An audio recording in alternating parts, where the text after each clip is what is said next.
What's up, guys, and welcome to episode 5 of the Bubba Speed career mode in MotoGP19. And right now, Bubba is actually top of the leaderboards. He is, of course, 5 points ahead of Nicolo Antonelli and a solid 11 points above Lorenzo Della Porta. Now, there's plenty of time left in the season for them to catch up. There's about 10, 11 races left, and it's going to be difficult for Bubba because this next track, Assen, is traditionally one of my worst ones. Now, it used to be one of my best, but in the recent games, I just can't get it going on the track, and of course, you're going to see that with Bubba. However, the race after that, Sachsenring, definitely favors me and Bubba. So, right now in qualifying 2, having a hard time, currently 17th, so not doing well at all.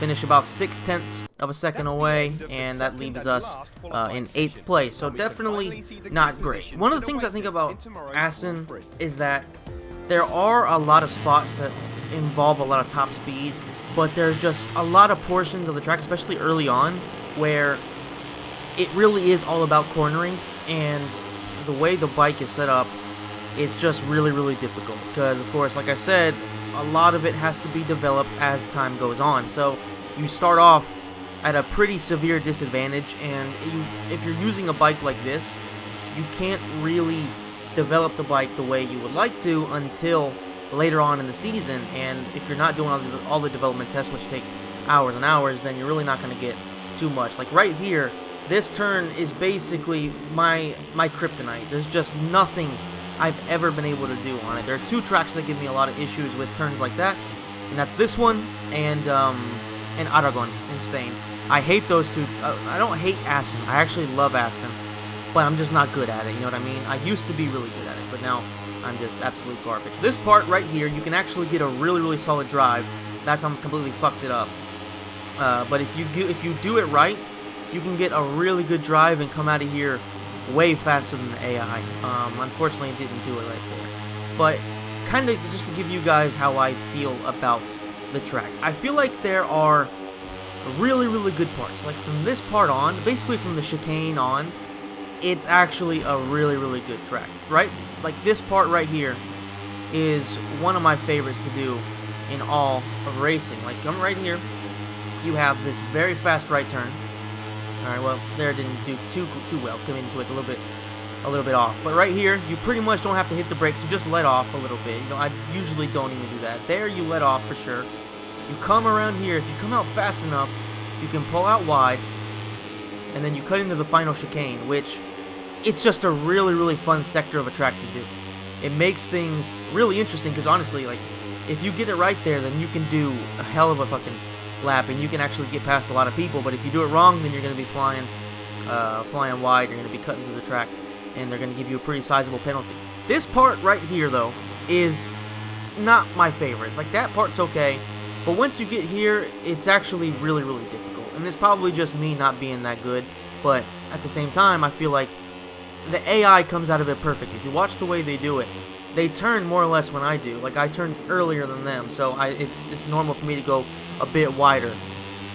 But there's just things the AI can do that me personally, or I don't even know if it's everybody else in general, it's just me personally, I simply can't do. But once we get to this part, like I was saying, right when we get to the chicane, like, well, it's not really a chicane, it's a right and then a left. It's not really a chicane, but you get the picture. And then of course the right following it. This is where the track really, really gets good. And if you can nail it, you're going to have a really fun time riding around it. Unfortunately, easier said than done. But that's not a bad thing. The good thing about this game is I feel like they really did nail the difference between being frustratingly realistic, like Project Cars, for example, and actually being realistic, but keeping it to where if you aren't on the highest settings for simulation and stuff like that, then you can actually have a good time. And it's not going to frustrate you to the point of not playing the game anymore. It's going to frustrate you as you actually learn the game. Now, leading into the last couple of turns of the second lap, and of course going into the final lap, where we're currently in 7th, we're at 8th right now, so not too bad. We're right there. We can see the front runners. We have a chance of at least staying among the top 5. That's where we want to be. Like, realistically, on a track like this, that's where we want to be. We aren't going to be consistently winning races because I'm not good enough. The bike isn't good enough. And there are a lot of tracks out there where I have some issues with. But if we're at least competing for anywhere from 5th to 3rd, at least, we should be able to at least compete for the championship. Ran it just way too inside, trying to do something different, because it gets to the point where me and Bubba just kind of get desperate because things aren't working. Lose so much ground every lap right there. And we were on Della Porta's ass, but all of a sudden, we're pretty far back. We're about half a second back, exactly. We're half a second. So, and we're getting passed by guys who are drafting us because they have, faster bikes. So it's really frustrating because you find yourself in these positions where you feel like you could probably do better, but you just can't. And Bubba is in a battle with Anshu right now. He goes around the outside of him. He's able to at least stick it and stay ahead of him. So that's fine. Can he gain on Della Porta, though? That's going to be a big question, because right now, he's one of the guys that's right there with Bubba for the championship. Runs it really wide there. This is that's not what you want to see. That's not what you want to see, going too wide, but it gives him the opportunity to cut in and get a good drive coming out of this corner. So 7th, up to 6th, see what I mean? The great drive. Gets past Suzuki for 5th. This is where we want to be, at the very least. We don't want to lose too many points against Antonelli, who's probably up front. Ramirez, Bubba runs wide, but he's able to stick it and stay ahead of him. Runs really, really, really poorly into this turn. Can't take a chance and get a penalty. Is he going to be enough to be 4th? It looks like it is. Thank God the straightaway isn't too long, because they probably would have passed Bubba. But 4th place in Assen, that's not bad. Canet, he's not close to us in the championship. At least he wasn't. Now he's probably going to be pretty close. Gained a solid amount of points there. Antonelli finished 2nd, which is not good. But at the very least, we finished above Della Porta. So that's always a good thing. Guys that are around the top 3 need to be backwards. And there you go. All right, Antonelli is first with 2 points. Canet is 8 points behind Antonelli and 6 points behind Bubba. So it's a pretty hard-fought championship so far. And of course, like I said, there's still a long time left. But you kind of have to understand that this is the part of the season where Bubba's at his best. Of course, finishing 7th in Sachsenring, but only 2/10 off. That's a harsh 7th. You know what I mean? In most tracks, it's a lot closer than that. So credit where credit is due. It's not easy to finish among the top here, especially because unlike Assen, there's really no parts of this track where top speed is a thing. So technically, it should be better for Bubba.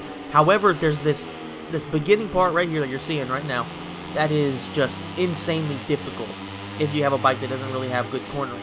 And of course, going from 7th to around 16th, 17th is never good to start off with, but that's something we have to deal with. And Bubba needs to get up front ASAP. There's no time to waste. Can't allow Antonelli and Della Porta and some of the other rivals to get too far ahead. It has to be on tracks like this that Bubba gets a lot of points and hopefully gets wins.